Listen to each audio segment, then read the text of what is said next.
What is your full name, sir? Robert B. Jackson. Where and when were you born? 1920, July 28th, in Bardstown, New Jersey. So how old are you right now? 97. Do you feel like you're 97? Yes. What's 97 feel like? Old. Tired. Bones ache. Physically, talk to me about what it's like to be 97. It's old, that's all. You just aren't as happy, or not as happy, you aren't as alive as you used to be. What branch of the military were you in during World War II? The infantry. What division, regiment, and company were you attached to? Company B, 1st Battalion, 179th Regiment, 45th Division. And what was your specific role in Company B? I was a BAR man initially.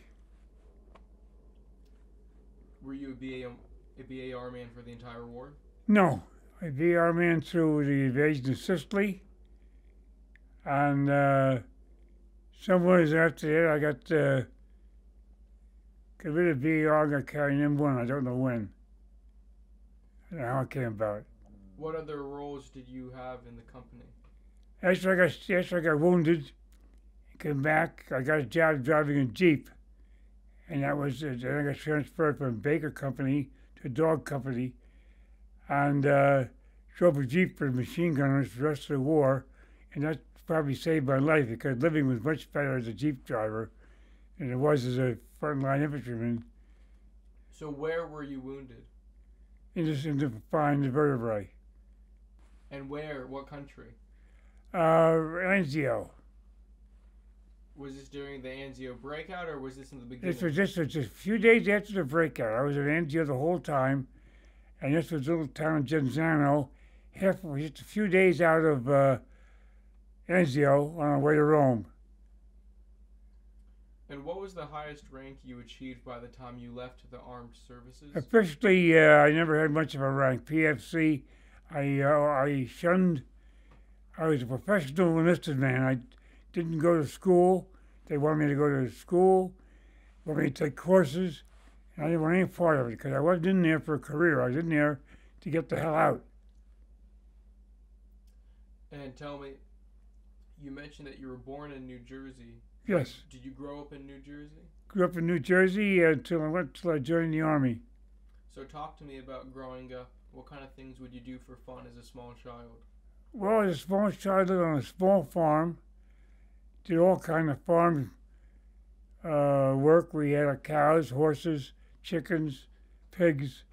Regular full-fledged farm. Raised all our own crops. Canned them. Had orchards, had gardens. We were very self-sufficient because it was back in the days when money was scarce. You grew up in the 20s and 30s. It was a different world. What was your father's profession? He was a contractor with horses, horse-drawn equipment. Did he have a job during the Depression? Yes, he always had work. The trouble was getting paid for the work. Talk to me about the struggles that your family faced. We didn't face any struggle. We made out very well considering because we were self-sufficient. We had everything with money. Did you ever go hungry? No. Nope. Did you have any brothers or sisters? An older brother died and a younger brother died. Did they serve in the war? My older brother didn't. My kid brother, 4 years younger than me, he served in the Marines. He got out of the Marines and joined the Army Reserve and served in the Army Reserve the rest of his career. And were there any specific instances, things that you saw or heard around you that made you realize there was a Great Depression going on? Oh, yes, we were surrounded by it. We were well aware of it. What kind of things did you see? Well, first, we were always taking up collections and food baskets for poor families. Now, we couldn't give them to the poor families in our town. They were too proud. We had to go to the priest in the local town and get names of recipients there. Our friends wouldn't take them. what high school did you go to? Chatham. And what year did you graduate? No, I quit my senior year Why? to join and other things. High school didn't interest me because it was very boring. We had no football team, and it was just very boring. How old were you when you quit? I guess about 16 or 17. Did you go study with anyone when you were a teenager? Yeah, What kind of things would people do back then for date nights? movies were a big thing. When you were a teenager and when you and your buddies would get together, what kind of mischief would you guys get into? Oh, we'd get beer, drink beer in the cemetery, and mostly we were at about 16 or somewhere. As soon as the first fellow got his license at 17, we became a beer drinking crowd. When you were growing up, what did you want to do with your life? I didn't know. I thought of law enforcement. My father was a part-time policeman back in the Depression for extra money, and something about law enforcement interests me. But I never got around to pursuing it. How did you hear about the attack on Pearl Harbor? I believe I was walking around the streets of New York when I heard about it. I believe I saw it coming around the lights of the Times building. Remember the New York Times had the running lights around? I believe I saw it there. See, people are confused about Sunday morning in Pearl Harbor. What time was it here? A lot of people aren't sure what I heard. What was it like to hear that your country had been attacked? Well, I was insulted, so I ran down and joined. I joined because of Pearl Harbor. I joined the infantry. I went over to 39 Whitehall Street, and you could join the any one of the units over there. I chose the infantry because I thought I had the best chances there, and so I was right to Pearl Harbor, and I went to my basic training. Then I got placed as a replacement in Fort Devens with the 45th Division. I stayed with them all the way through. Take me through a typical day of basic training. We did a lot of walking, a lot of marching, and of course we traveled. We trained on the rifle range, and we trained for amphibious landings. We had mock maneuvers. One gang go over the hill, the other gang would go over the other hill, and it was all reenactment. What it was playing. We did that in the mountains of New Hampshire and all over. And just to backtrack before we move on, what were the first few jobs you had growing up? The longest job I had was working in the grocery store. No, that was after the war. No, it was before the war, yeah. I worked for about a year in a grocery store. Otherwise, for almost no money. Otherwise, there were no jobs around in the 30s. So, what made you feel that the infantry was the best place for you? I didn't feel. I just joined, and I didn't have a request. I didn't have any request outside of joining the Army. The rest is up to them. And what do you remember about your swearing in? You went to Whitehall Street, and you could climb the steps, and drop your pants, and raise your hand, you were in. And they gave you a 3-day pass, but you were already in. And you met 3 days later at Penn Station, or Long Island Railroad Station, to go out to the first camp, first place in Long Island, to get assigned to a training battalion. Were there a lot of other boys who went to sign up the same time around that you did? None I knew of. But were there other people there? Oh, yeah. It was a thing to do. All us young fellas, it was a thing to do because, for one thing, you're going to get dressed anyway, probably. So, yes, it was a good turnout of volunteers. And you can always tell a volunteer or how a guy got in by a serial number. My Army number is 120584491, and then 120 tells you how I got in, where I came from, and that's about it. And they don't use that number anymore. The Army uses only these Social Security numbers. But they used to have Army serial numbers. So, what was the most difficult part of basic training? All the marching, constantly marching.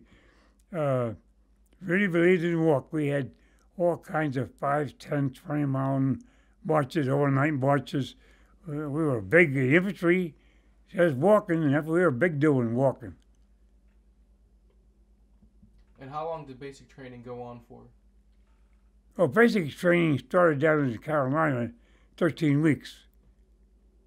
And then that meant nothing because, for instance, I trained with anti-tank battalion.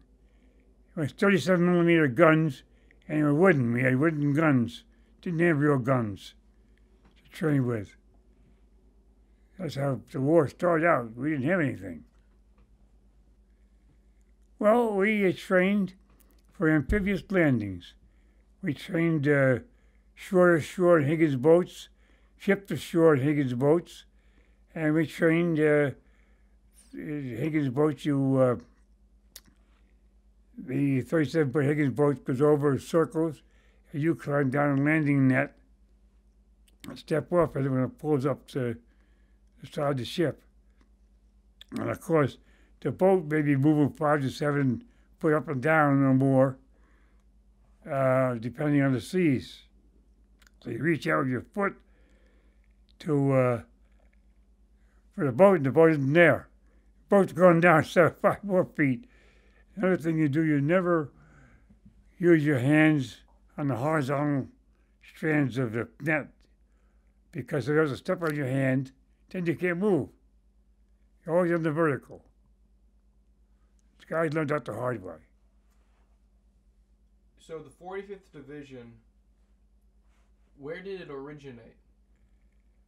In Texas, Oklahoma. We go back to Sanborn Hill. And most of the men, I mean, it was a National Guard outfit? Yes. Most of the men, I mean, the unit, who was it mostly comprised of? A great many Indian boys in my in Company B, because Company B was formed in Pawnee, Oklahoma, and a great many foreign Indian friends of mine in that. And the rest of all mostly farm boys, they joined the National Guard before the war to get the money. They got 2 weeks training with pay and 1 night a week, I think it was, with pay, and they joined to get the money. They signed up for a year, and they were there forever.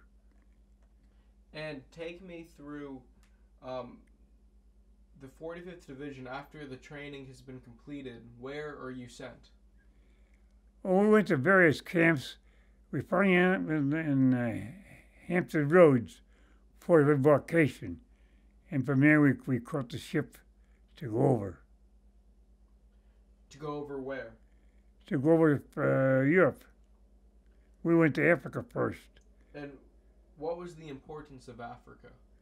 Well, they just finished fighting there, and we used Africa. We pulled in the port of Oran, and then we used Africa for a practice run, which was disastrous.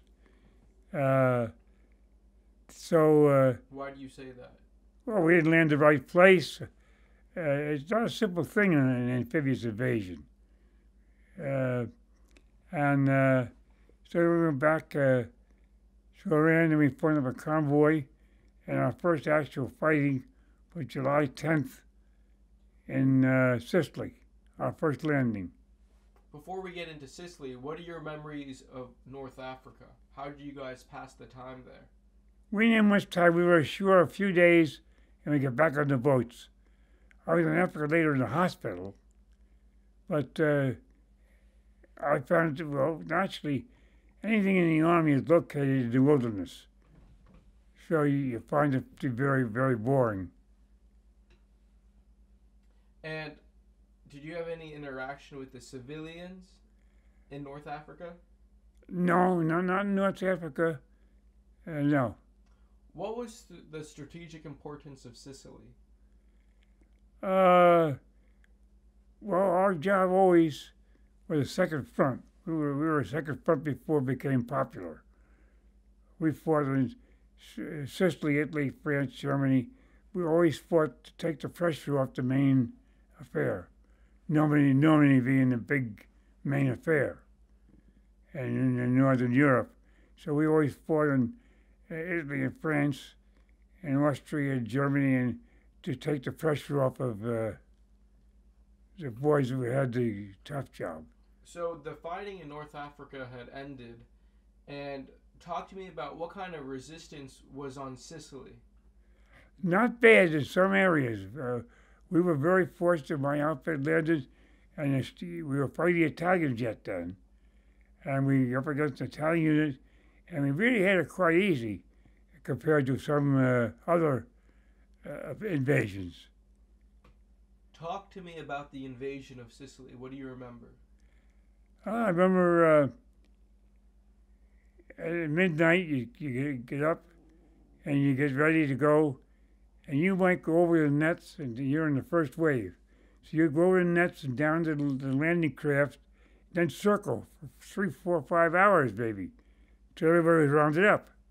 Then you went under artillery and Navy barrage. Navy lays down beautiful fire. We head for the shore. And your battery would hang up on a reef offshore and get off and water over your head. They found that men in Africa learned a lesson. Men load themselves down with bandoliers of ammunition. And the only average guy would use about 7 rounds. But then when they checked up the boat, hung up on a reef, and hit a deep water, they drowned. They were so laden. So we learned that lesson. Did you see that happen? No, it happened in Africa, and they told us about it, and we heeded their advice. So, on the invasion of Sicily, you were put in a landing craft? Yeah, Higgins boat. And were you guys taking on enemy fire as you came into shore? No, not really. Not really. The purpose of the Navy barrage, when it works, is to keep them holed up so they can't oppose the invasion. The Navy lays down a tremendous amount of fire trying to suppress their fire so we can get ashore. And what do you remember about the naval bombardment? It's a beautiful sight and beautiful noise. Beautiful 4th of July. The rounds going overhead and the rockets and the artillery, the big guns on ships you can't see, they're offshore. You can hear them and you can see the flash of light, but they're over the horizon. What was going on in your head before you got into combat? What were you thinking about? Well, you know there's some guys that are going to get killed, and you hope you'll be one of them. Then you know some guys are going to get wounded, and you hope if you get wounded, you get $1 million wound. A wound that would disable you and send you home, but not disable you for life. We call it a $1 million wound. During artillery barrages, I've seen men lay in foxholes with their leg up in the air, hoping to get a piece of shrapnel through the leg. Looking for a $1 million wound. You've seen that? Yeah. Did you ever do that? No, I figure I'm going to try to be lucky. And once you hit the beaches onto Sicily, describe to me, what do you see? Just a barren countryside, and then small town, and country roads. We went inland, and the first field that we saw was one of our aims was the airport of Camisa, and so that was one of our aims, and that was deserted time we got there, and that was our first. I saw my first guy get killed up close. Another fellow and I were stay stationary for traffic direction, and the outfit went on, and we would catch up with him. Well, we didn't catch him, so we signed up for Company F. I wanted to be accounted for. We signed up for Company F, and I was with Company F going up to an olive grove. And a shot rang out, and when it rang out, our lead scout Pino dropped, and out of an olive tree jumped a young German, a young comrade. So the sergeant walked up to him and pumped about 3 rounds in him. And then the young German and the young American were both dead for no reason, didn't do one bit of good, didn't have one bit of influence on the war, just 2 young lives wasted, which is a lesson to me that you aren't really that important because you died for no reason. You didn't die trying to free somebody or trying to take real estate. Guys like that just died for nothing. And that impressed me very much that we were what we knew to begin with, we were just sacrificial. Think of a man like Eisenhower has to realize that when he orders these men forward, that so many thousand of them are going to die. He has to realize that as a leader. And that weighs pretty heavy on their minds.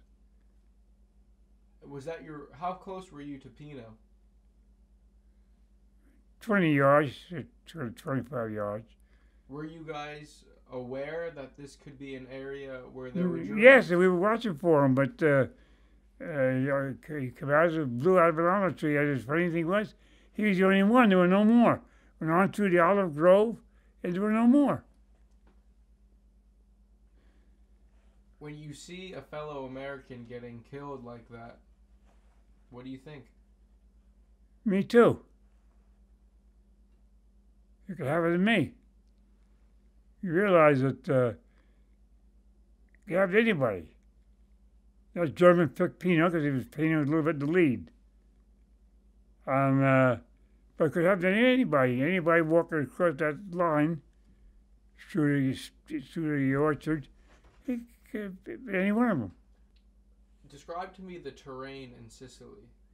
It's barren, it's hilly, it's dry, they depend on irrigation for their gardens, and by the time we got there in July, it was like the height of summer. So everything was quiet, there wasn't a thing happening. The crops were all in. What do you remember about the incident with the 82nd Airborne? Don't know much, but... on Sicily? Friendly fire? Not familiar with that. Over Sicily, the 82nd Airborne was... Oh, yeah, from the Navy, you know. It was a mix-up in signals. Now, they were warned that... Well, I just wanted to... Did you guys come across any of those men? No. We were in the convoy, and the convoy in the Navy had been warned that there were guys coming in that direction at so-and-so time, hold your fire and all, and one guy let go around, and they all cut loose. And then the 82nd dropped the guys in the ocean, missed the targets. It was a real fiasco. It was a typical Army fiasco. Did you hear the Navy guns going off? Yeah, we could hear them, but couldn't see anything. But you didn't realize what had happened till later No. on? No, I didn't know. When did you guys find out about that? Oh, a week or so later, sometime or other, when the news travels. And talk to me about the kind of fight that the Italians had in them in Sicily? They had no fight at all. They were getting ready to surrender. They wanted out. But I mean, it's not like they just handed over their guns. They must have fought. Token resistance. Yeah, they did hand over their guns. Token resistance. The only ones that fought were the Germans. Alongside, they had to fight. They were afraid not to fight because the Germans were right with them. And what do you remember about the tanks in Sicily? I remember where tanks in Sicily is. We had to march clear up across the middle of Sicily to get to Palermo. The roads were dusty. You're walking down a single file down each side of the road. The tanks come through and raise a cloud of dust. Then they go up and they stop. Then you walk past the tanks. Then they start to come by and you get this dust again. You can't hardly breathe. And that goes on all day. Here, leapfrogging. You're walking a steady 2 miles an hour or 3 miles an hour, whatever, and the tanks are starting and stopping. What do you remember about the German tanks? Didn't you see any German tanks at that time? What do you remember about the first time you saw a German tank? Well, it's very scary. And then you realize that you're in a blind spot, if you're lucky. So you can see a tank and be 25 feet from and be perfectly safe. It just depends if you're in his range of fire or his range of traverse. How would you guys take out the tanks? Bazookas. What the Germans call Panzerfaust. I mean, was it just given to anyone who was closest? No, each squad had one. Each squad had a bazooka team. Did you see any? I mean, did you ever see Americans take out some of these tanks? Yeah, but not directly. I saw it happen, but I didn't. It was over for me. Never had it happen. On Anzio, I saw 3 tanks get knocked out that I could touch. On the road, I could reach up and touch them. They got knocked out. Well, on Anzio, we were heading for a filler called the Factory Town. Now, I knew we were in trouble because the sergeant came back from the meeting and said, we're going to go up and take a filler. The British had it twice and gave it up. Well, if the British had it twice and gave it up, something was wrong. Nobody gives up real estate. So sure as hell we stepped in. They sent us up under strength. They sent about a battalion of us to do a regiment or division job. And the tanks company tried to help us. They couldn't leave the road because of so much mud. So they had to stay out in the road, and they were sitting ducks. They were sitting ducks for the Germans that were hidden in the town. Yeah, I probably had the roads already zeroed in. Oh yeah, and there was only one road. So the tanks were dead meat before they started. How were they knocked out? 88 rounds. One was I saw was a hole right through the front, and then the ammunition goes in and explodes inside. I think it's called armor piercing or something. And I have seen tanks knocked out within my reach. Describe to me the first time you were under a German artillery bombardment.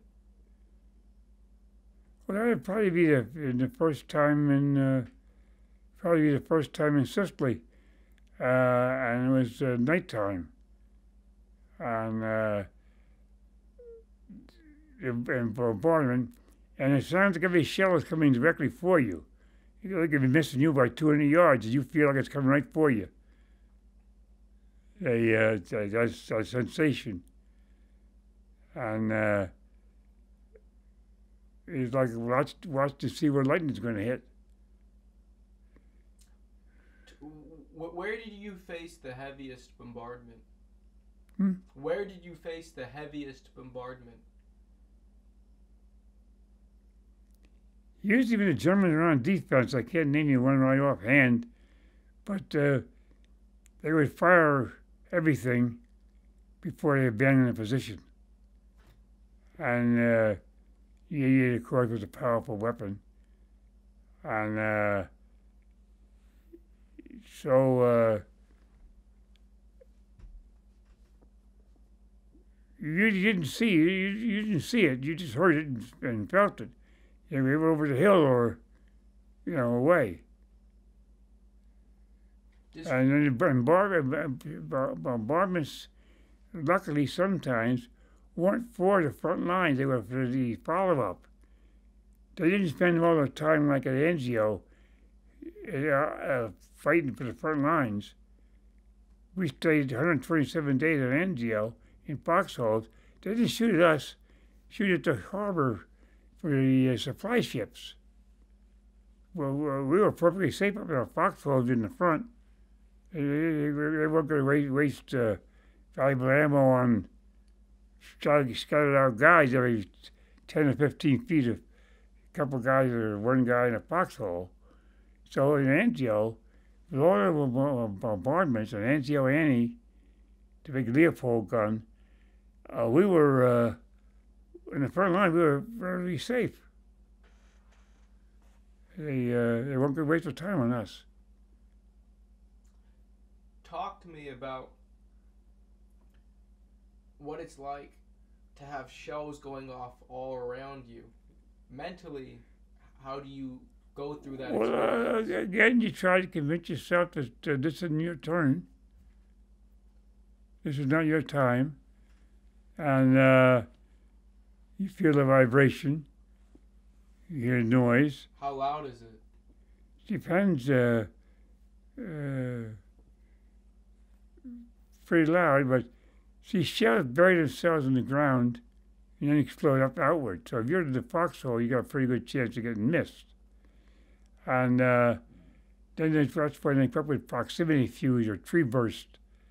That's the worst thing is tree burst. Because then the shells come down, the sharpener comes down. What about aerial bursts? An air burst? Yeah, that would do the same trick, but I didn't see much of that. But the aerial burst would do the same thing. It would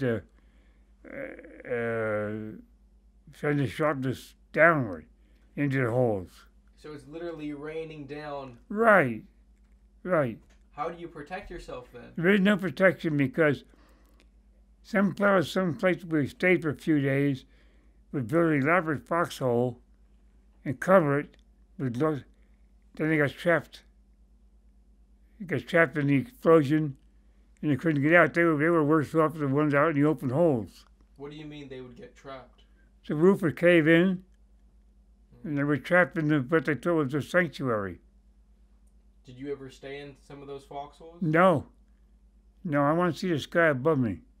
So some of the guys would get killed because they were a safe foxhole? Yeah, they had a good safe bunker, and so they got killed. Well, the mortar, and they came in 60s and 81s were issued accordingly. Company D having 81s, and rifle companies having a 60 millimeter. They lob the shell up. They lob the shells out. They go up and come down.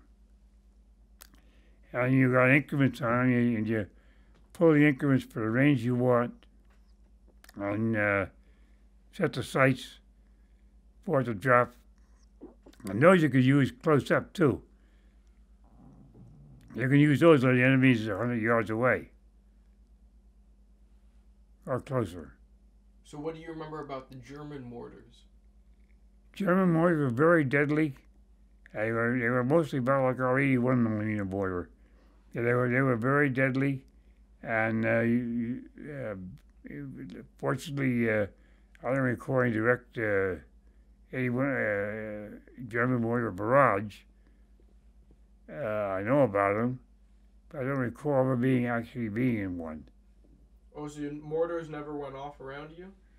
No. I wouldn't say that they might be aimed for the adjacent outfit. You see, they weren't aimed for us. Depends. It's a whole big front, and they can't cover everything. So you pick a spot. And luckily, if they don't pick your spot, you're lucky. Can you hear a mortar? Yeah, it's a whoosh sound to it. And what's the artillery sound like? Same thing as the explosion, and some of them won't seem to whistle. Talk to me about your interaction with the POWs on Sicily. If the Italians were given up so easily, wasn't that a problem, having this many POWs? Yes, they had to send them to the rear. We got rid of them real fast. And once there was a set of trucks to pick up several truckloads of them, and some a certain amount wouldn't fit in the truck. So the sergeant gave him all a cigarette, and he mowed him down. Now, he went to Leavenworth for it. It was the first day in Sicily we were already killing prisoners. Don't think just the Germans kill prisoners, the Americans kill them too. And, the Germans said they waiting for the next truck, and they're standing there shouting away, and he mowed them down. Did you see this, or you heard about this? I heard about it. I was probably half a mile away on a forward, just happened behind me. He was in the 179th? Yeah. And he went to Leavenworth, but then an officer who ordered the execution of about 60 German prisoners, he got a lighter sentence. So the GIs got together and petitioned them on very tell. Well, they were both doing what they were told to do. The lieutenant's story was, well, Patton said, kill the bastards. So the lieutenant got off real easy. He actually went back to combat. The first man. I think so. Yeah, after they released him, he went. I read about it. He went back to the front, and then the second one actually was killed later on in the war. Yeah. But anyways, what do you remember about Biscari? Not much. It wasn't our area. That wasn't your area? No. It was adjacent to us, but not. We weren't. It wasn't one of the towns we were in. So the airport that 179th took was Camisa. What was the importance of Camisa? Just a little airport. All airports were always important because they were. Because the Air Corps could use them. If you didn't get them, the Air Corps could use them. The Air Corps. And of course, little airports like the Camisa wasn't going to be very much, but they still was one of our targets. What kind of fortifications did they have? None around the airport. Nothing wide open. When you were on Sicily, did you come across any pillboxes? No. No, we passed right through them. There was someone on the coast, but we passed right through them. They were unmanned. Sicily, the defense wasn't very well organized. The Italians and Germans, the defense wasn't too well organized. And talk to me about your first experience under small arms fire. Well, small arms fire is the worst kind. Most of the fellows that got killed by small arms fire, I believe. And everything is called a gunshot wound. You know, Army uses the term gunshot wound, whether it's artillery or what. So you can't tell from the records what the nature of it was. What kind of ammunition, what kind of weapon it was that got the guy, you can't tell. But what do you remember about the first time you were under small arms? Well, again, the bullets are flying all over, and whether he shoots the guy next to you or shoots you, you have no control over. All you can do is keep firing back. Theory always is you fire and keep their head down, and they can't get up and take aim at you. Do you remember a specific incident on Sicily, being under small arms? Yeah, I had my VAR. I was a VAR man at the time, and I set my VAR to cover all riflemen and we were fighting for a few small buildings. Wasn't much of a fight though. But yeah, it was a small arms fight, and I forget whether it was Germans or Italians defending that area. But we just breezed right through it. But for a while, it was full arms fire. How long did you have the BAR? I don't know. So at some point after Sicily, before Salerno, I got rid of it. Did you make use of it a lot on Sicily, or no? Very little. I had very little opportunity to set up and use it because we were forever moving. Now, if we've been fighting a defensive war, then it would have been different. But we were forever moving. So after Sicily, talk to me about the preparation for Salerno. Well, we were back to back in Naples. No, I think right out of Sicily we organized to take the boats. It was in September. We hit Sicily July 10th, and in September we hit Salerno. And Salerno for us, the unfortunate, unlucky division, 36th Division, if you followed anything about them, they were a very unfortunate, very unlucky division. They drew the worst of it, worse than us. We were back up on Salerno. I think we went D+2 or 3.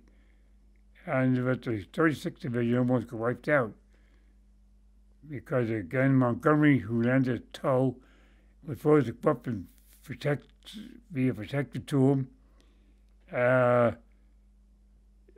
Didn't get there. He was busy making tea. And so Clark would like to have pulled off of Salerno. Was impossible because every ship took in 4 or 5 loads. How are you going to get them all back off? But if it had been for the Navy gunfire saved us.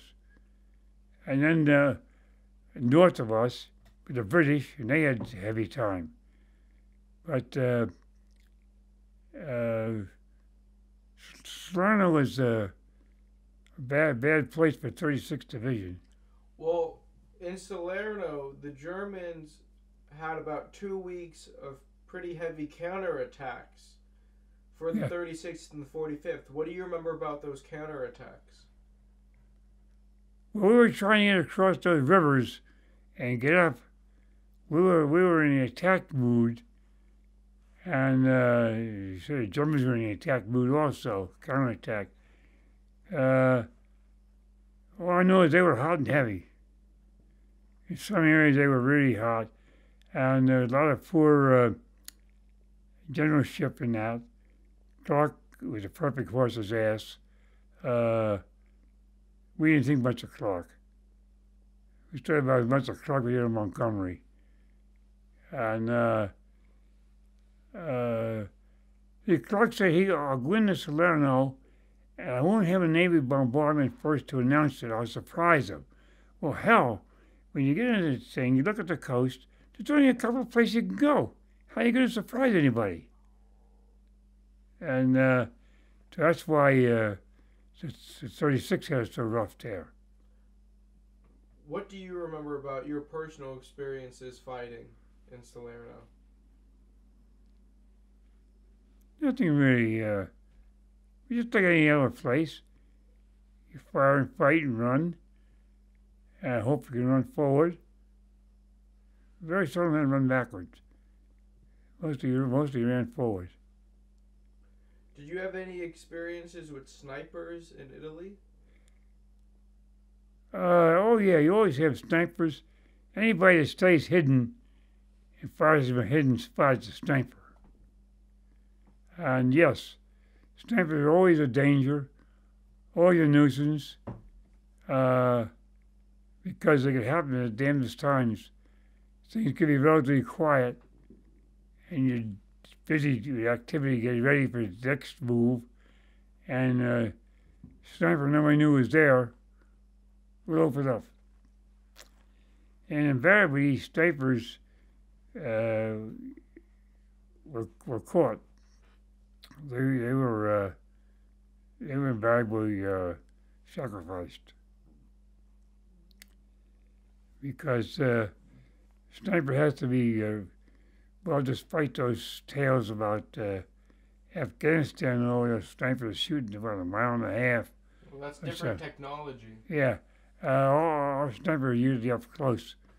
I think we did train snipers for 1, 2, and 300 yards.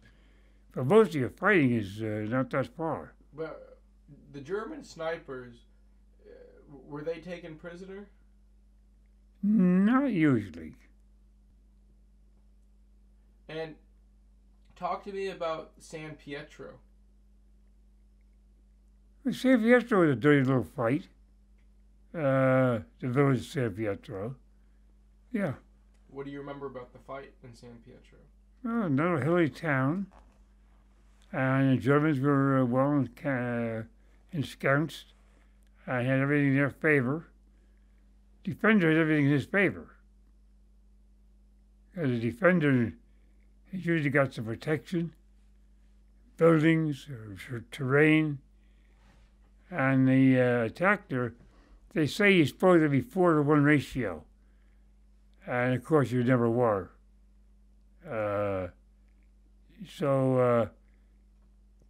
Lots of men were lost in casino and other places by being forced to attack, but it wasn't sensible. They had no chance. Were you at casino?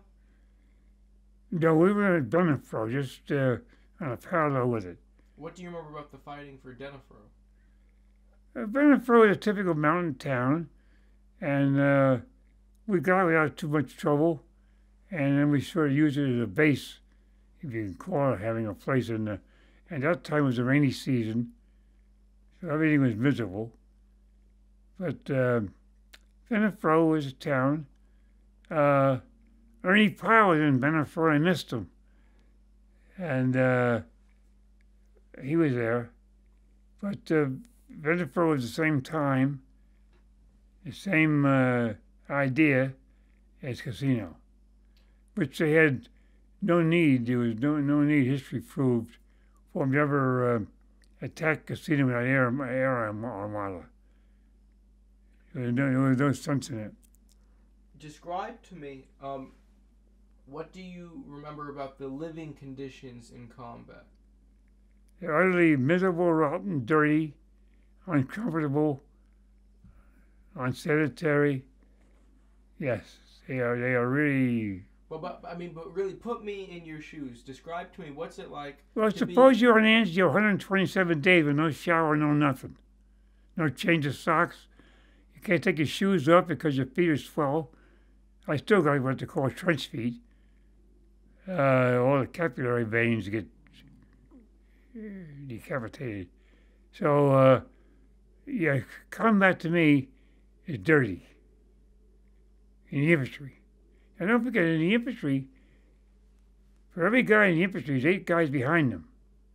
They aren't living too bad, most of them.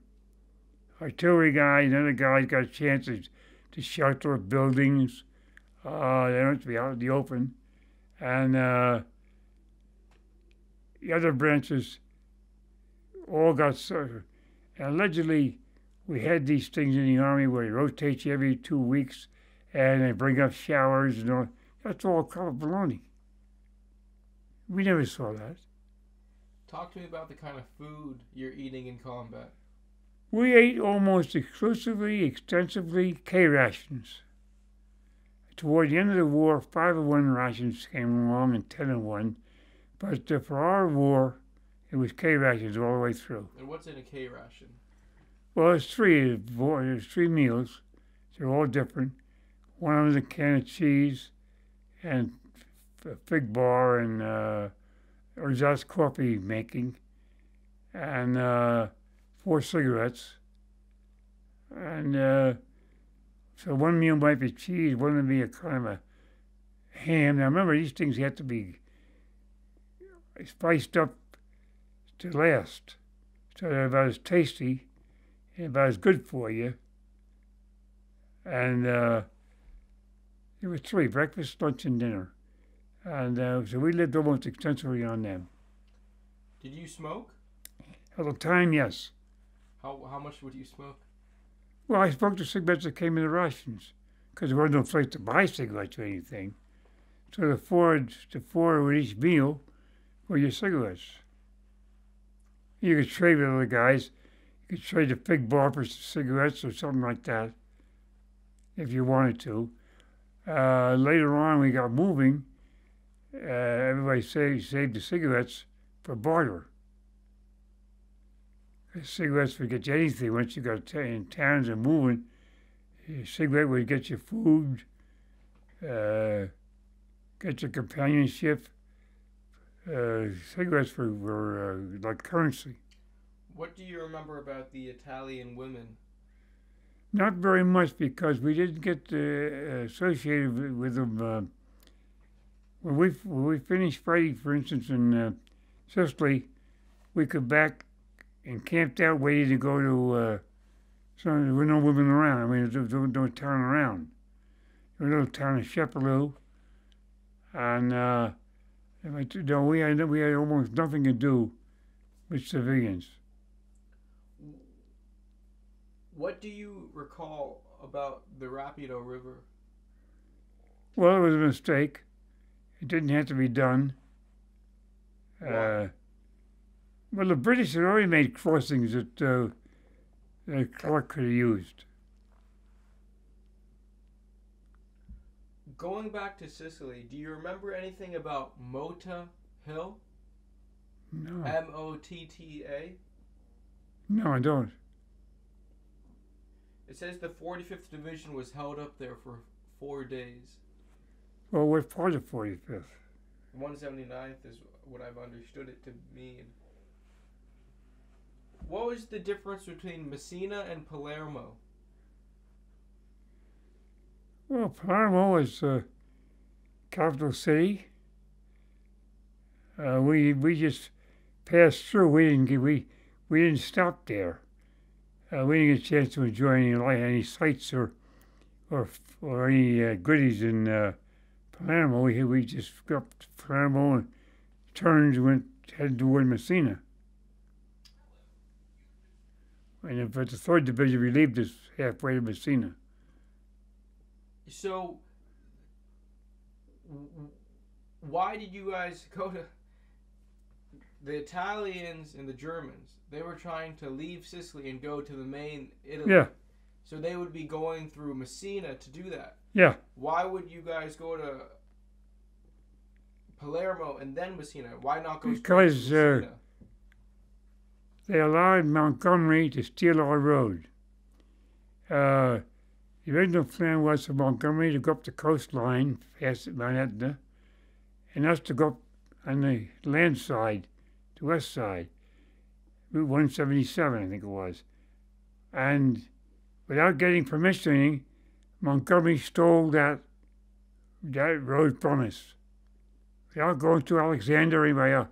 And so we had to march all the way across the rear of the 3rd Division and find another road up, and another road up to through the center. That was because Montgomery, as usual, screwed things up. As you guys got closer to Messina, there was a lot of delayed action fighting on the German part. What kind of things would they do to hold you up so that they could escape? Well, the 3rd Division took over on my birthday, July 28th. So the last bit of way to Messina fell on the 3rd Division. And they had the water, the little road, and the hills. So it was just a natural trap. Just naturally nowhere to go. It was very bad fighting.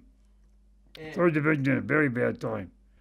How big of a town was Venafro? Can you describe to me what it looked like? No, I can't. It's a typical small Italian town full of drab-sided buildings and narrow streets and nothing. We hunkered down in the buildings when we were off duty, we weren't out on outpost guard duty. We now there one of the interesting stories. Fellows that had no business being in the front line get there accidentally. Like we organized the cooks and for the cooks and the supply. Well, those guys weren't trained. They were trained for cooking. They weren't trained. They didn't belong in the front. I mean, we never had hot meals anyway. And right away, one of those guys' head blown off the first darn thing. He's in the front line for 5 minutes. He gets killed. He wasn't supposed to be there. Why'd they put him on the front lines? Lack of manpower. See, if you got up, say, 6 or 8 replacements to your unit at night, you can depend on 2 or 3 of them shooting yourself in the foot accidentally, shooting yourself in the hand accidentally. They couldn't take it. The replacements threw up in the cold, wet hills, pouring rain, miserable, shooting. They couldn't take it. Us old-timers just didn't know the difference. We were used to bad. Yeah, there was 2 Turnbull brothers, or 2 Kirby brothers, the one got killed. It was Forrest and the other one's name. One of the 2 got killed. See, in the National Guard, you had a great many brothers, sets of brothers. George and Louis Turnbull, the Grover brothers. We had a great many sets of brothers. That was very normal. Very normal to have, because of the way they're made up. The way the National Guard was made up originally. What kind of fighters were the Native Americans? Very fine, very good. As you could well imagine, the history books were correct. They are good fighters. I became friendly with Echo Hawk. Unfortunately, Echo Hawk had a different patrol than mine. I was we were both in Company B, first platoon, but he had a different patrol. But I became friendly with him. I liked him, and he was a sergeant, so I didn't associate with him too much. But yes, they were for the most part very fine, nice guys, just like the Japanese. When I got shot up, the Japanese were crossing behind us after Anzio. 2 of them, the Germans were retreating, we were in reserve, and when they retreated, they fired everything they got. Who was behind you? The 442nd Nisi Battalion crossing over behind us. The Japanese Americans. Yes, Nisi. Yeah. So we laid down a smoke screen and that drew fire like you can't imagine. That's when I got shot up. So before in the law, I was down in there talking to them, and I didn't look upon them as being Japanese. I hate Japanese from day one. They were fellow Americans. They weren't Japanese at all. But tell me, did you go on a lot of patrols? Yeah. You can pick patrols, especially the old guys. And patrols are a funny thing. You don't know what's going on. Say that again? You have no idea what's going on. For instance, not unusual to find out later that 2 patrols were outmaneuvering each other. You know? And the big thing was they wanted to usually get prisoners. And that meant getting up on a German outpost with 1 or 2 guys and catch them by surprise and bringing them back. Did you ever have to do that? Yeah. How would you do that? Very carefully. Take me through Well, you crawl up on your belly, and you can hear them talk. You make a noise. They say, "Was ist los?" And "Nix ist los." And you creep up, and then you see it in Hollywood all the time. Get up behind them, if you can, and grab them by the. Now we didn't cut the throat like you do in Hollywood because we wanted them for information. We wanted to muffle them and get out of there. Yes, going out for prisoners was a patrol job. Did you ever personally grab a prisoner? Yeah, it's very scary. Describe to me what that's like. Well, you're scared to death. But what do you do?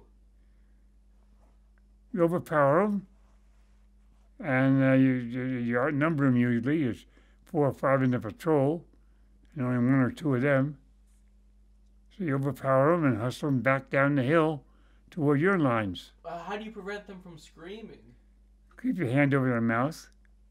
But wouldn't the other buddy of his see you Yeah, going? well, your other friends are taking care of him. You got to get about 5 men in the patrol, say. Do you guys dress up? No, because we didn't have any dress-up stuff. No, you didn't put your blackface Just, on or something? just depending on the dark of the night. How would you guys know where the German position was? Well, we knew they were out there, and our job to find out where out there. And then get guys to come back, and so the Americans then can then identify the units they're from and the strength of it and so forth, so you get to know what you're up against.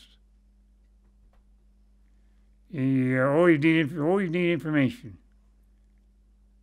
And allegedly the brains then could use that information to plan and say, well, there's a whole regiment, according to the information we have, there's a whole regiment spread across out there.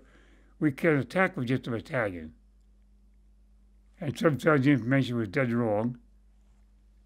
Just because a prisoner told you something, you can't believe them. The Germans, how many times did you have to do this to go on patrols? I only did it one time real.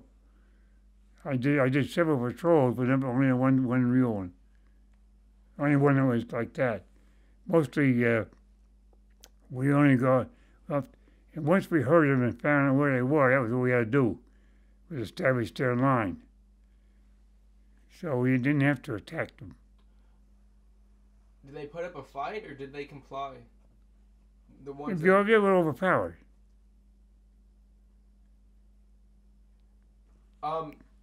Did you guys ever experience German patrols coming to your lines? You had to watch out for one time. That's why you're on outpost. That's why you're posted 50, 100 yards out, away from the camp, away from the encampment, because you alert the encampment that they're coming, unless they respond on you and overpower you. I went out one night with a sergeant, and we were relieving the guard. And every time we got up on the guard post, the guards would be sleeping. Well, how about protection they were? If anybody goes through there, these guys were sleeping. When you were on guard, were there times that German patrols came? No.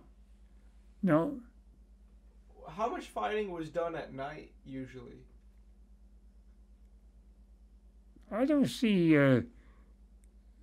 too much. I think we did most of our stuff daytimes. At crack of dawn. At the daybreak. Daybreak was famous for jumping off. For World War I, you learned that.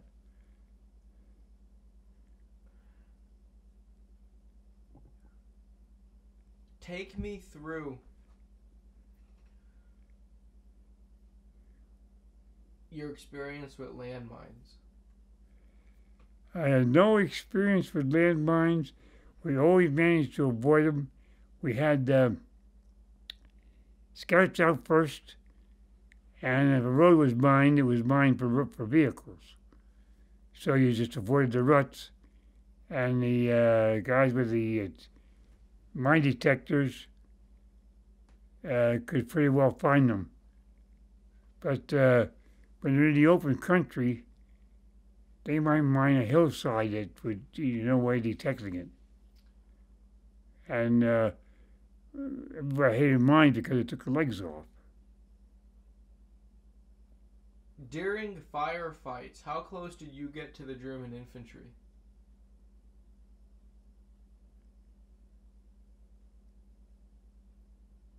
"50 yards, maybe 100, maybe sometimes up 25. Depends. Depends on the terrain. When were you 25 yards away from them? When the terrain was right. You're coming up through cover, and they're undercover in a building or something, and you could get quite close. But that was unusual because I believe they decided most of the fighting was done at 50 yards. In Wingman, where we got captured, the guy would stick his head around the corner of the building. We were on defense. So you time yourself for when's he going to stick his head out again. And you're pretty sure you get him. And so, yeah, there are times when you do know, but very seldom. Did you get him? Yeah, I believe so. He disappeared. How often would he pop his head out? But every couple of minutes, he'd look around, pop his head out, so you get a bead on him on that piece of the building. You draw your bead on the part of the building where he sticks his head out. So you're ready for him. And you never know you hit him or not, because he could have fall backwards. You don't know if you got him or not. Or you don't know, maybe you could have just wounded him. You don't even know if you killed him. Yeah. You're shooting for his head. If you hit him, you probably killed him. But that's rare to know if you've hit someone. Usually, you're just firing in a general area? Yeah, usually. And I heard stories, I never was told them myself, but they were taught to fire for the body because a wounded man ties up the enemy's resources. The German soldier felt the same way about the war that I did. They didn't want to be there. So, I mean, what kind of opportunities do people have to actually fire at the enemy if they're hiding themselves? Well, if they take advantage of. They got to expose themselves to shoot at you. So you can keep them pinned down. Sometimes very sophisticatedly, you can have some people assigned to keep them pinned down and some to wait for targets. And there's so many nuances to it. It's all improvised.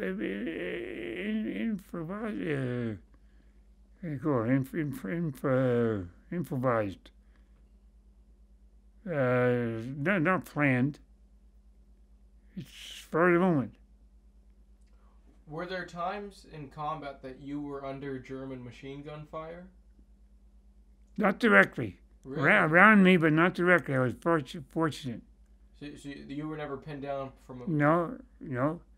But I was very fortunate because it was around me. But I had to be to the left or right of it. And it depends. If there's a line of American soldiers, they might decide to shoot for the middle. The German machine gunner. Or they might decide to work both ends to give their infantry a chance. So you don't know. It's just a question of being in the right place at the right time. Is it true that we could have made it all the way to Rome? Oh, yeah. But we never could have held it. Because if we had gone the extra way to the Alban Hills, we had been so far, supply lines could not have begun to cover us. There wasn't ships to bring in the supplies. There were trucks to get the supplies to the front line. Sure, we could have. But we wouldn't dare. Lucas was right. He got under a lot of fire for that. He was scapegoat for Clark's mistake. So you think that was the right decision? Because he had no choice. A lot of the Anzio veterans I've met, they're upset that we didn't go to Rome. Well, you look at it from a logistic standpoint, there are tons of supplies that are needed, and the ships are conveying them. The ships had to make round trips. They didn't say you had to use the same ships over and over. And we never could have gotten the supplies and things to Despard. So talk to me about the terrain of Anzio. From the beachhead, what does it look like? Well, it's sort of barren country. And there are two groves of pines, the Patagonian pines, and another grove. And the Mussolini Canal is a big feature. he was draining the Pontine marshes. So the Mussolini Canal was a big feature. The other canals were. So Anzio itself, as a battlefield, is it flat? Yes. And is there any cover? Not much, no. So it's not like a forest or anything. It's like a grassland. Yeah, swampland or drained swamp. I mean, but you could see for a while. Oh yeah, and all the way through, it'd be always the Germans had the high ground, like you mentioned casino. They could sit in casino and look at our whole plan for 20, 30 miles away, or away from up there. They had to hit us at a disadvantage that way the whole time. So how do you fight against an enemy if they know what you're doing? You try to outnumber them, try to overrun them. That's why you sacrifice so many men. I know you mentioned that when you were on Anzio, a lot of the artillery was aimed at the harbor, but you must have faced bombardments as well. Not so much. Not so much artillery. So what was the biggest danger in Anzio? Small arms. And yes, there was some artillery dropped on the front lines, but they say the most serious was shot at the harbor. So the Mussolini Canal, what was the importance of that? Good cover. Good cover in all those canals that Mussolini dug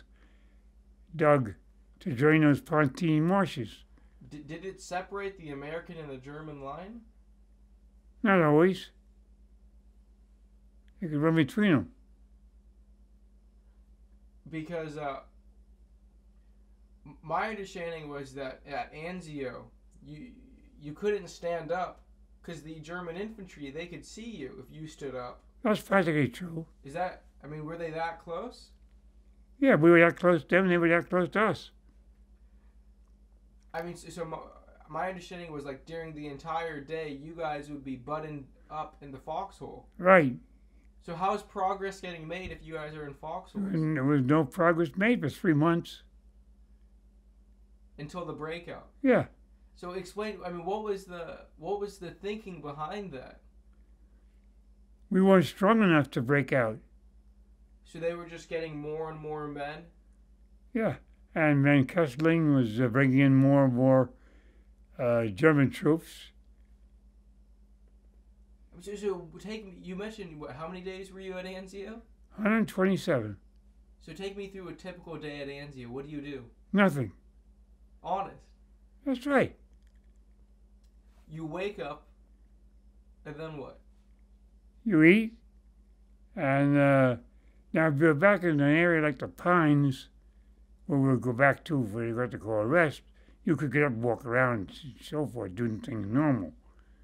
But if you weren't at the Pines, what were you doing? In your hole in the front, you just, nothing. Nothing. Yeah. Usually you now sometimes we take these ditches and we dig holes inside of them. So you could set up in the daytime, and you might get an order to fire your mortars. But mostly was static. But I know the Germans, they had a pretty big counterattack at Anzio, and the 179th took a big brunt of it. They almost pushed us off. What do you remember about that?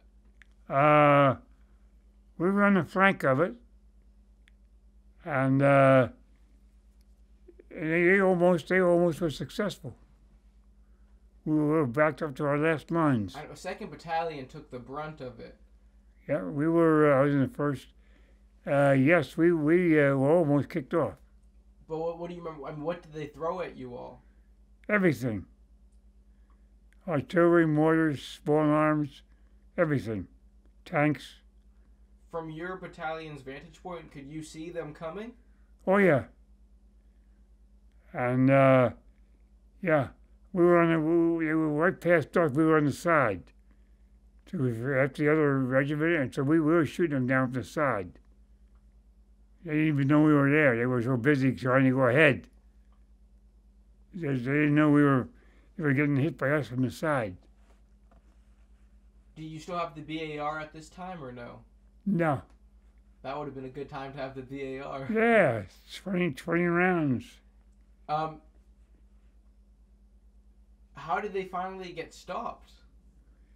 We killed enough men. We killed enough of them, they couldn't keep going. It was 1st Battalion that stopped them, or 2nd and 3rd Battalion also? Everybody. Did you see them retreat? No, they didn't retreat, they just stopped coming. What do you remember about the caves in Anzio?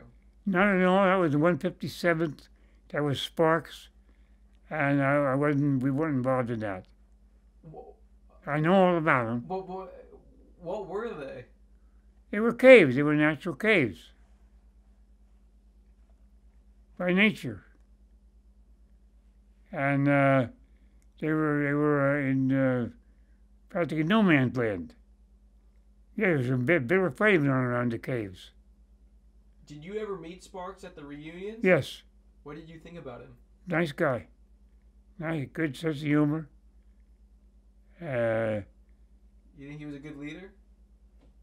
Did you think he was a good leader? Oh yes, he absolutely. Sparks was great. But you the liked, men loved him. But you said you liked Mark Clark even better? Hated Mark Clark. Is this something that you guys came to the realization after the war or during the war you hated? During the war. Did he ever visit the troops at the front? No. Now I started to go up with General Patton. I met a lot of people who never met Clark. What do you remember about the breakout at Anzio? Went pretty smoothly. But Clark had us. We were supposed to go over cut off the men retreating from the Winter Line. But we got as far as, say, Bamberg. He swung toward Rome because he wanted to be the first one to ever take Rome from the south. And he knew that D-Day was coming. And he took Rome June 4th. I got shot up June 1st. He took Rome June 4th because he wanted to be in history books. And all the Germans escaped. Which resulted in more deaths of Americans. Yeah, it was prolonged the war. Well, I don't think he cared. But he was in it for his glory. What do you remember about Rome? I had a chance to go to Rome because I was with Chaplain Dickinson around Bamberg or someplace before I got shot up. We were talking about it, and he was Protestant chaplain. And so when I got out of getting shot up, there's a picture of me there. I got out from being shot up. He picked me. That's why I got to be a Jeep driver. He picked me to be a Jeep driver for he, the doctor, and a nurse to go to Rome for a week. So I had a first-class trip to Rome for a week, driving them around. Got to see everything. And you couldn't leave a Jeep alone in Rome. There were 4 of us, and one person always had to stay with a Jeep. Because everybody, they steer the tires, steer the wheels. You slowed down in traffic, they steer the gas can out the back. And the motor pool was a locked up place. You had a courtyard, and doors closed at night. And so I had a week in Rome, first class. And I've been back there since. Take me through how you were wounded. What happened? Well, I told you, the Nisi battalion was across the river behind us. They threw down a smoke screen. The Germans let go everything they had. I was helping fire the last order on the round, fire 4, fire 2 on the mortar, and a park tank in reserve next to me. And I was just diving through the last round in, and I was diving for the tank, and I felt picked up and thrown, a concussion. But only one small piece got me right in the vertebrae. And so that was interesting. What did it feel like? Nothing, numb. Did you ever see how big the piece of shrapnel was? No, it couldn't bury itself in the vertebrae, so it had to be about the size of the end of your finger. Oh, is it still there? No, they got it out. See, when that happened, they fed me, what am I thinking of, quinine? No, morphine. And went back to the Japanese aid station, and they kept asking if I could move my legs. Because everybody figured it was sharply wounded spinal column area is not good. Hmm. And I came two or 3 days later at the hospital in Naples. That's how I feel it. It was all over. 2 weeks later, I was back at a week later, I was back in my outfit. And talk to me about, by that time, the fighting was pretty much over in Italy for your outfit.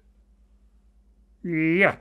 What do you remember about the preparation for Operation Dragoon? We were back at the plains of Salerno and went through absorbing hundreds of replacements and training replacements, and getting ready for Dragoon. There's a picture of me there. What do you remember about the fight for Meximu? Well, Meximu was a crossroad town. We were there, and we didn't know anything was going to happen. And they just came and told us that the Germans were coming up the road across the railroad track. And it was 4 or 5 German tanks with men riding on them. As they go up through the town, up on top of the hill, we were down. I was in a boys' school, working with the 81 millimeter mortars, and we could pick off the German riders on the tanks. And we, the Americans, had 3 tank destroyers, and we put the lieutenant colonel placed them just right, and so we were able to knock out the tanks, 2 of them, shoot the men off of them. One of them wrecked itself in the building directly across the street from us. There's pictures of that.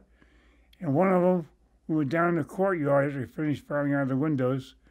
Went down in the courtyard with the 81 millimeter mortar, and one tank that had gotten through pulled off in the spot of woods just really adjacent. And we lobbed over mortars, and we lobbed one over and hit the tank on top. And as Flint Whitlock admits in his book, says in his book, quotes me, that was one of the rare instances where they knew the mortar had taken out the tank. And that's a question that's published works.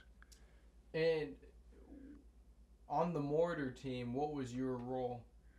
My role was to drive a Jeep. I just happened to fill in all the time. So in this specific incident, when you guys were taking out the tanks, what were you doing? I was dropping mortars down the tube, but I never learned to sight a mortar. But I learned how to carry ammo and drive a Jeep to carry them. So you were actually putting the mortars in the tube? Right. And so it's a matter of record that we actually did knock that tank out. Could you see the tanks from where No, you it was were? out of sight behind buildings in a grove of trees. So who was looking for you and telling you where they were?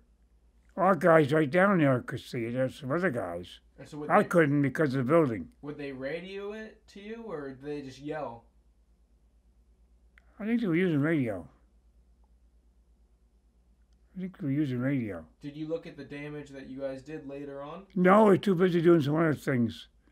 There was never much time to go back and review, because as soon as the fight is over, you're moving. You're never standing still. Do you have any other memories of Meximu? No, I went back to my daughter and husband, and I went back years later, and I reviewed the whole thing with him, walked all over town, and felt right at home. It's been about 70 years. Talk to me about your memories of Bamberg.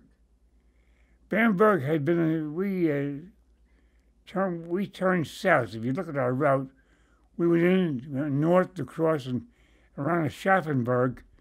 We turned south because the information our troops, our intelligence had, was that they were going to make a last-ditch stand in the Bavaria, in the Alps. And so they wanted to get troops down there. So the 3rd Division, the 45th, and I already know about the 45th for sure, we immediately headed south. And Bamberg was a town we took, no fight to speak of, and it had been a supply point for the Germans. And we spent the day, that afternoon and that night in Bamberg. And in Bamberg on the railroad tracks, there were several boxcars full of, because they were called Goliath, the small German miniature tank that was remote controlled. So they used them on Anzio very successfully. And the only way to stop them was to rain down mortar fire and cut the wires. But they were very successful. That's the only place I ever saw them used was Anzio, and the only place I ever saw them was a boxcar full of them at the siding in Bamberg. And then we pushed up in Bamberg and got in a fight down in Nuremberg. What do you remember about Nuremberg? I don't know the outskirts of the fighting. I don't remember too much about it. I never got into Nuremberg until my trip there later. We just went right from Nuremberg to Munich. And we got to Munich, outside of Munich, the 179th went right on through, the 157th stopped and liberated the Dachau concentration camp, and started that whole fracas. And my outfit was picked for some reason to go back and do guard duty at Dachau. And so I had a couple of weeks at Dachau or more, and I had plenty of free time, and I walked all through the barracks, through the crematorium, through all out those rail cars full of bodies out on the tracks. The rail trainload of people had been shipped out from another camp to Dachau, and they all died en route. And the whole sighting, how many cars there were, 10 or 15, or how many rail cars there were full of dead bodies.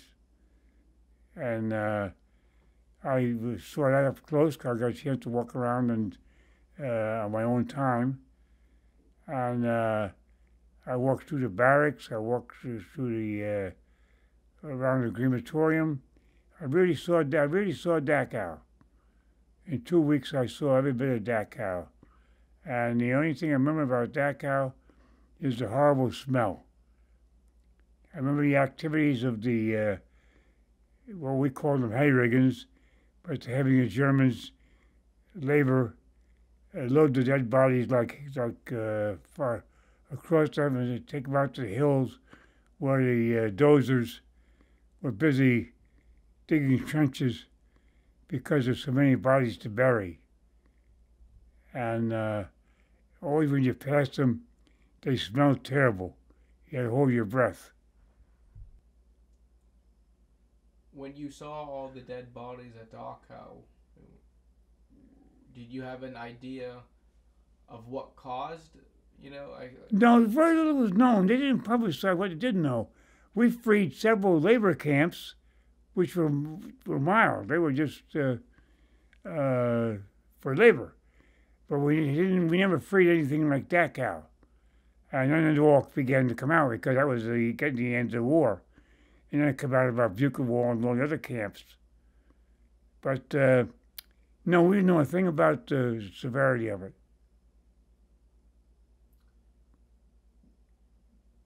I mean, was it understood that they were singling out Jewish persons? There were Jews, Poles, Germans. So everybody was in there. Just going back to combat, talk to me about the preparation for the invasion of southern France. Well, we gathered on the plains of Salerno and took our new replacements and trained and got ready to go make the invasion of Dragoon, southern France.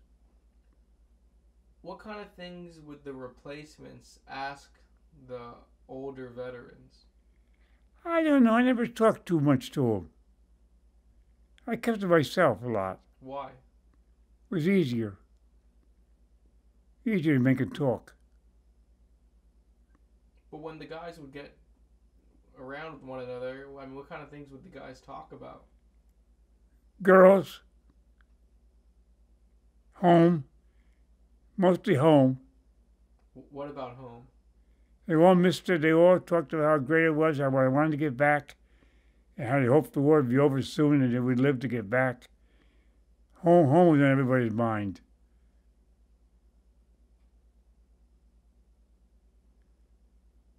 When you looked at a group of soldiers, men who Yeah. you were serving with, by the way that they were acting before like a battle or before an engagement, could you tell No. most likely who was going to make it and who wasn't?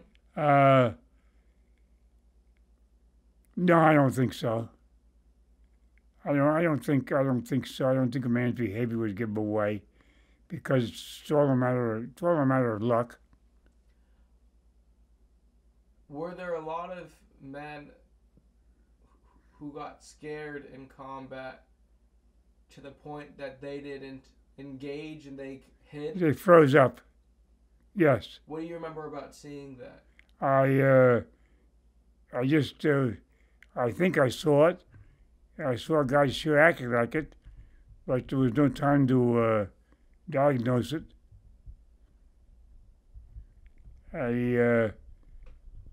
They just, that's when the sergeant would go up and down the line and urge them to fire their gun, fire back. And that was very common. Fear froze them. Did you see men shoot their feet? No, but I know about it 'cause I was there. They would claim they were, because self-inflicted wound was looked down upon by the medics and everybody else.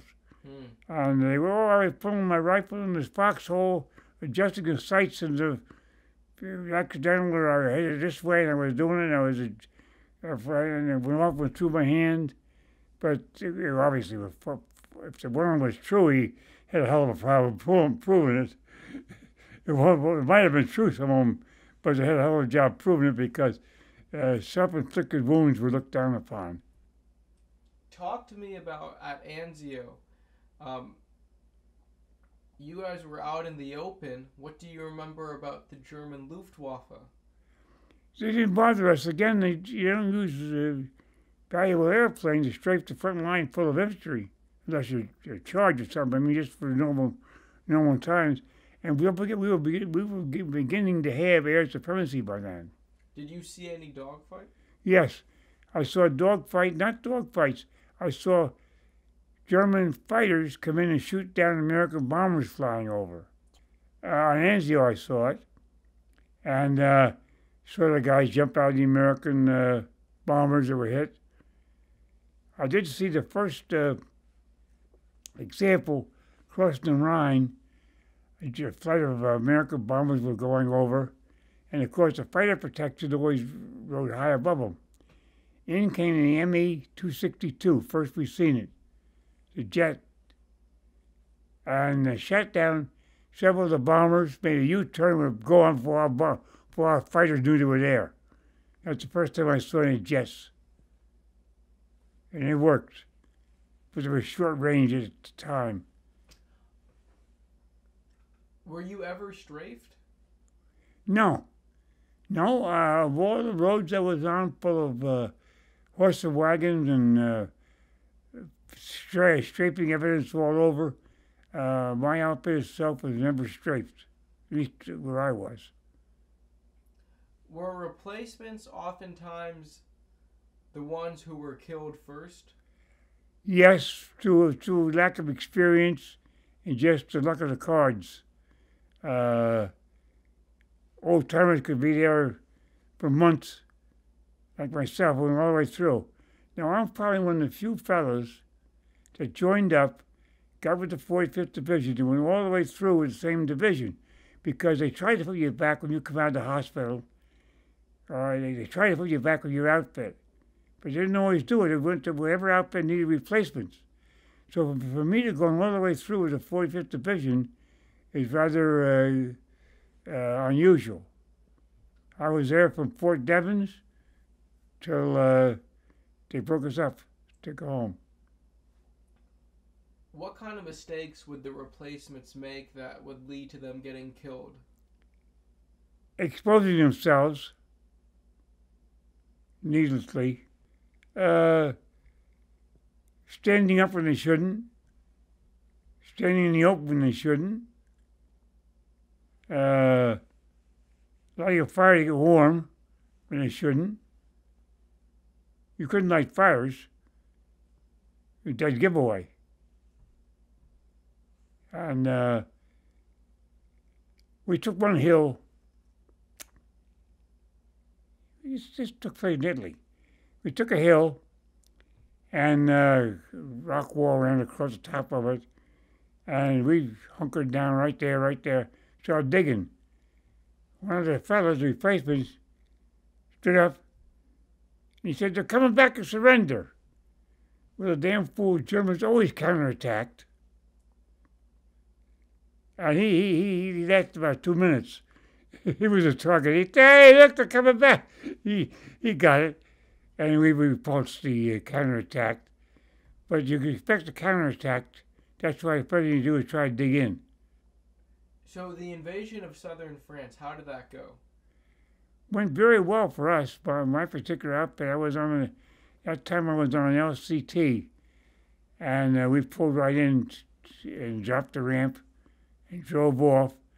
And it was fighting all around us, but we didn't get involved in any direct fighting. So where was your first engagement in France? I guess St. Maxime. No, we ran to St. Maxime, not too far inland. And southern France was hit and run. The Germans would fight and run, and they say we took a town a day. That's why so many good celebrations, because we landed the 10th.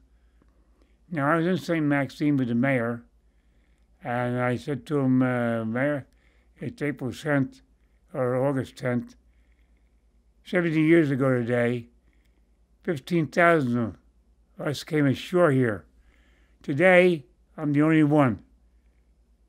I'm the only one of 15,000. That doesn't mean other guys haven't been there.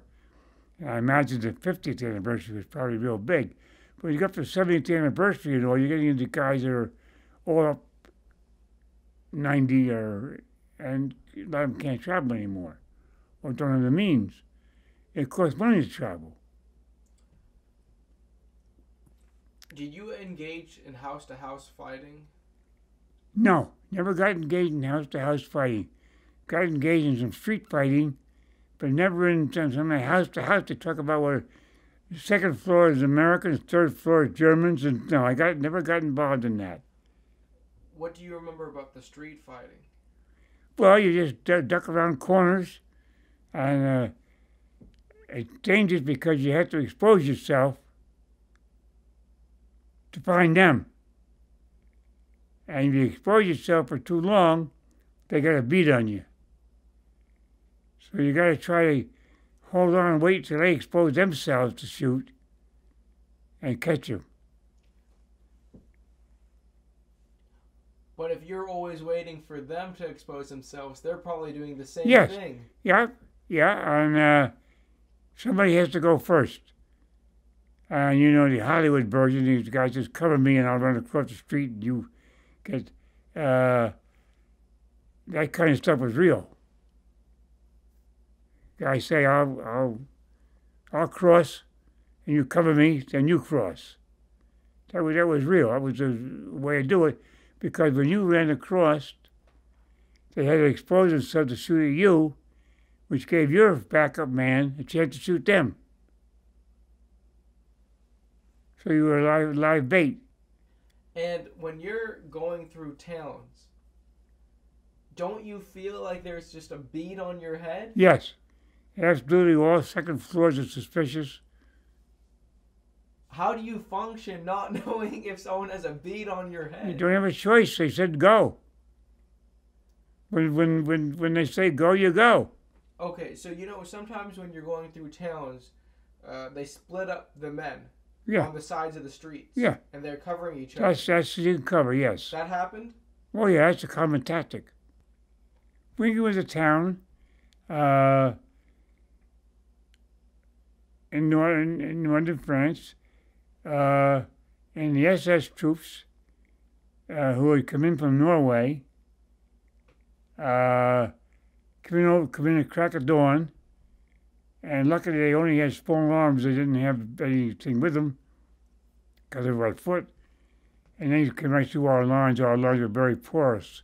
You see, when you read the manual, it says that a company or a platoon could cover X amount of frontage. That's when you're at full strength. You're never at full strength. So that's a myth. So you're always, your line is porous. So what was your outfit doing in Wingen? I was back there with taking care of the Jeep because I dropped my cargo. My machine gunners were up at the front lines. The rifle companies were on the front lines. And so there was a hospital back there. Oh, I told them the SS troops came over the wall. And luckily I just come off guard duty, so I was fully clothed. And we fought for an hour or two. And then the building, we kept retreating. And the building caught fire. So the lieutenant decided, it was something behind an open hill behind us. That's where Benny and some of the guys tried to make it, they couldn't. Open field is a bad place to be. What happened to Benny Fletcher? I don't know, I come back 2 weeks later, was back driving the Jeep, and Benny got shot through both arms, both forearms. I could visualize the machine gun sweeping across, and he's running like heck to get shot in both arms. A miracle he didn't get shot in the heart or something, so. But he was back 2 weeks later driving his Jeep. And so the lieutenant decided we should surrender. So we all come down outside. And a German fellow said to me, can I drive a truck? And like a jerk, I said yes. And there was a 6x6 little animal backed up against the hotel. It was on fire. And he wanted me to move it. So he's standing down there with we call it a burp gun. And I get the truck, and luckily it started, a cold truck. And he's saying to me, don't try to run. Well, you're not going to run any place with a cold 6x6. You're not going to outrun a bullet. And had a little conversation. He said, what are you doing here? I said, they made me come, which was a damn lie. And he said, that Roosevelt and that Churchill are no damn good. I said, you're right. You're right, 100% right. Everything he said, I kept saying, yeah, you're right. He was telling me how wrong it was for us to be there. We had no business being there. And so forth. Like they believed that they were in the right and we were in the wrong. So it's hard to convince anybody under those circumstances. So then it took us down to the center of town, where it was like an open hall, meeting house, and herded us in there. It's a fun bunch of us. And the German lieutenant, Wolf, who was booked 7 days in January to tell a story of Wingen from a German standpoint. If you haven't read that book, it's a good book to read. We're back with the group, went in this building, and he said, it doesn't look like we're going to get out of here, but if we don't get out, you won't get out either. If we don't get out, you're not going to get out. What's that mean? You're going to kill us. So, and then marched us over to the railroad station. And we might have spent a night in the railroad station. We spent some time in the basement of the railroad station, I know. And then they moved us to St. Felix Church. And St. Felix Church had been built by the Germans when Alsace-Lorraine was German. It was moved back and forth. And The other church, the Protestant church down there in town, was full of prisoners also. There's a lot of stories that are mixed up between what church and what prisoners, and the 8 officers they held in the manse behind our church. And they tried to sneak them back through the lines, and they got repulsed by the American, so they couldn't sneak them back, the officers back. And so we laid in the church for 3 or 4 days and nights. No food, no water, no clothing. Winter. And 1 slop bucket. And we didn't know bullets come through the windows and stuff. I stayed in the same pew, laid down, sat up, laid down, and keep off the slate floor. And finally, and I pictures to prove it, the Germans were rushing up the church steps to dispose of us when they got shot down by Americans. I got pictures to prove that.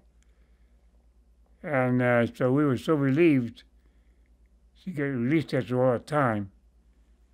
And we walked back to a town called La Petite Pierre, a few kilometers away, to a big building where they fed and watered us. And I wrote a letter home about that. It's a very, very, very good account of it. How long were you in captivity? About 4 days. And talk to me about the artillery bombardment you experienced. They weren't able to use artillery or heavy stuff. Our outfit, the Germans didn't have any. They come over just what they carry. But our outfits couldn't do it because they didn't know what buildings the Americans were in. The hospital was there. The churches they knew were full of prisoners. So it was a small arms fight all the way through. I thought your letter talked about how the building was swaying and everything. No, I don't recall that. No, vibrating from, and there was some, I saw now, when I was over there last, pockmarks on the building of artillery, but it was primarily a small arms battle. Did you hear, I mean, did it really get intense close by? Time and again, depending which way the wind was blowing. And how many men were with you? I recall about 20-some. One record refers to 92 people, but there were no 92 in my group. And how many Germans were there originally, in your area, guarding you all? Nobody guarding us because the church was locked, and we were in there. We weren't going to do anything. We couldn't do anything. So I guess somebody maybe was guarding from the outside. I don't know. Might have been some Germans on the outside guarding the place. I don't know. But there was no need of having armed guards stand over us. We had nothing. We were utterly harmless. There weren't any guards? We were locked inside the church and didn't have to have any guards. Did they all strip you of your belongings? Wristwatches primarily. Watches and rings were vulnerable.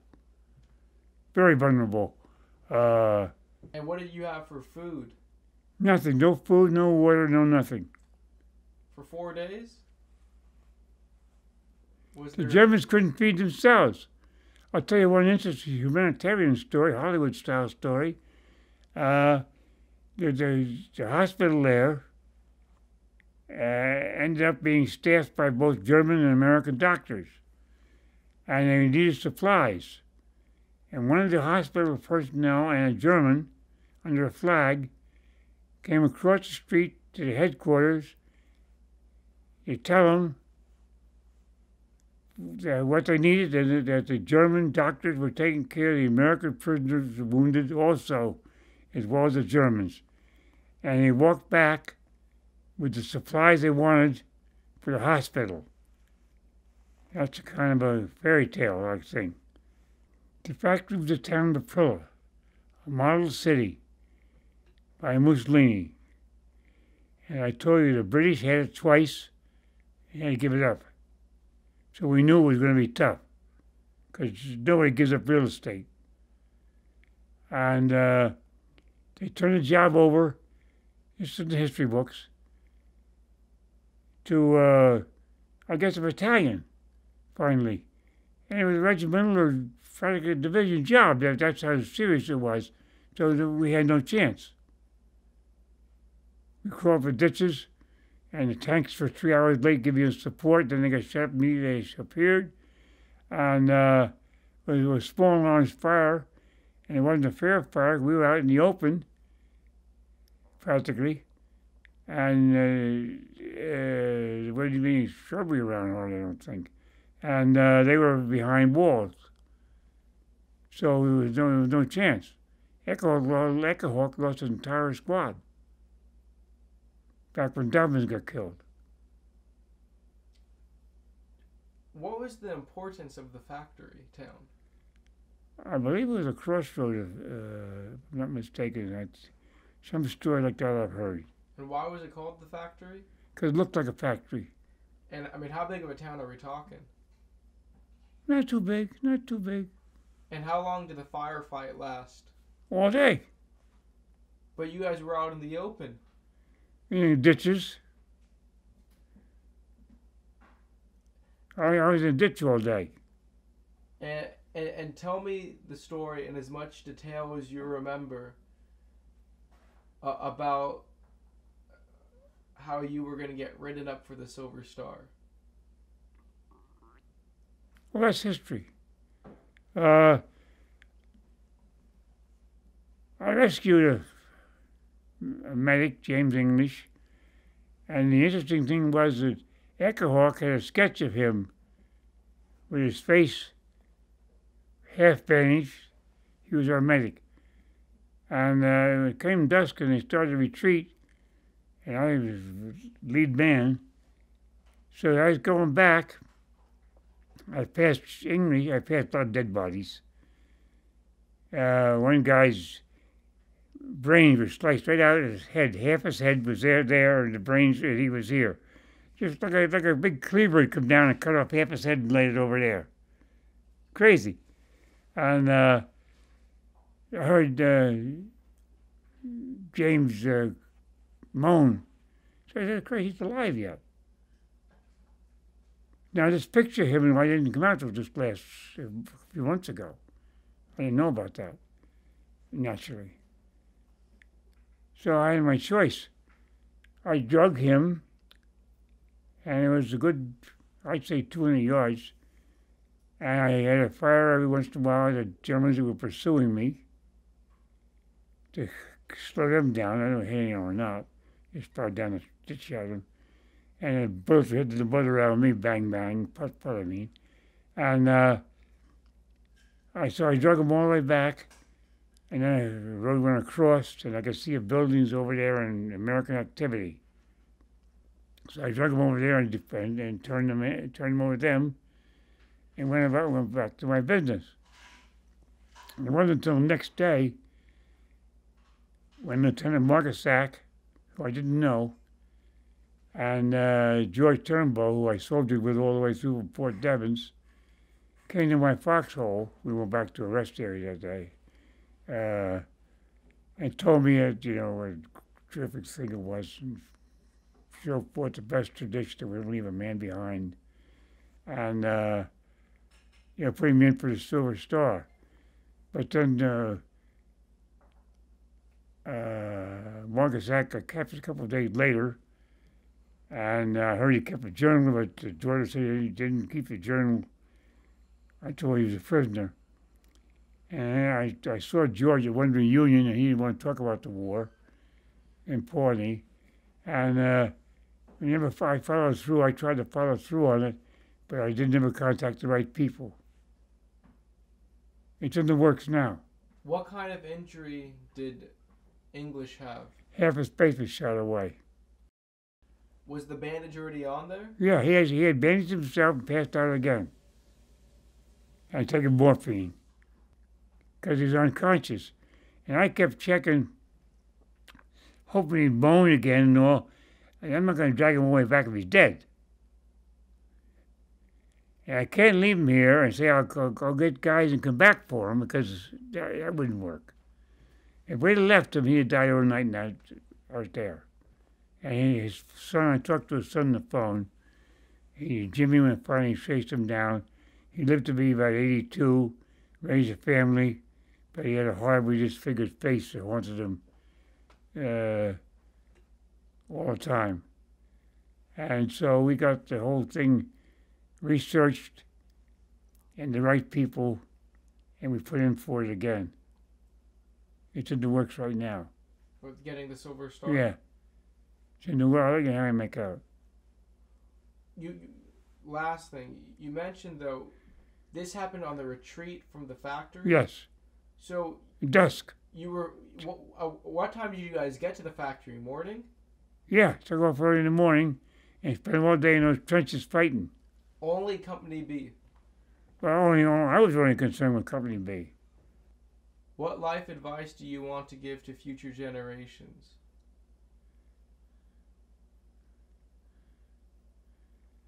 One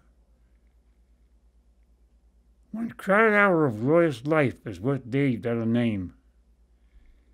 Make the most of everything. What? Make the most of everything. If you were to give me some wisdom for my life, what would you tell me? To make the most of everything you do. And to help other people. What would you want the men who were killed overseas in World War II to know? That they died in vain. They all died in vain. We honor them, we respect them, but there was no point to it. They just died in vain. It was just a waste of people. I felt that way if I went, and I feel that way about the guys that went. They just wasted life. Do you feel like people today understand what they went through? No. You couldn't understand what it's like to be cold and wet and hungry and dirty and scared for a couple of years on end. How do you want to be remembered, Mr. Jackson? There's a line in the Village Blacksmith. You're familiar with that poem, The Village Blacksmith? Sure. No, you aren't. Why you lie? Don't you know I'm psychic? Mr. Jackson, how do you want to be remembered? There's a line in the famous poem. And it says, and he looked the whole world in the face, for he owed not any man. I've always paid my way. I've helped other people. And I want to be remembered as a decent guy. Any last words? No. Last words are late. If the last words comes too late. Thank you. Pleasure to meet you. Yeah, it was very lovely meeting you. I could talk